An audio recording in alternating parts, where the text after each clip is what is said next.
De simmerwinkel van Âldegem had zo'n dit weekend een wierd dorpsarchief. Daar is alles waarom te vinden van de historie van het dorp. Het doel is dat de inwoners van Âldegem elkaar daar deze winter moertje kennen. Nou, we hebben alle verenigingen in het dorp vragen van kom maar in het archief.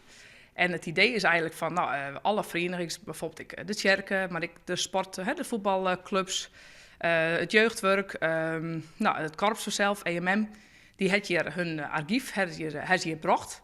Nou, dat bestaat soms uit oude notulenboeken, doopboeken, trouwboeken, verslagen van vroeger, fotoalbums. En het is gewoon heel aardig om dat even terug te bladeren. De boeken en de foto's brengen een soort oortinkers waarom. Dat werkt nou wel zo daar binnenkwam. Maar de Malke uit Pier de Haas en die kinker van de Hendrik Verbeek.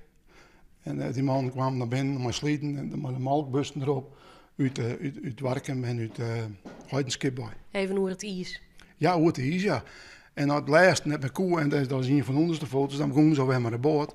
En dan gingen ze de grote dingen doorheen om het schip in beweging te krijgen om het ijs te breken. En dan roemen ze daarnaast. Kan je zien hoe gevaarlijk dat ik nou weer. Maar ze doen het toch, om die malken moest binnenkomen. Het archief in de simmerwinkel is iepen op tiesje en sneun te midden. Van simmer zit er weer een soort van plaatselijke marktplaats in de winkel.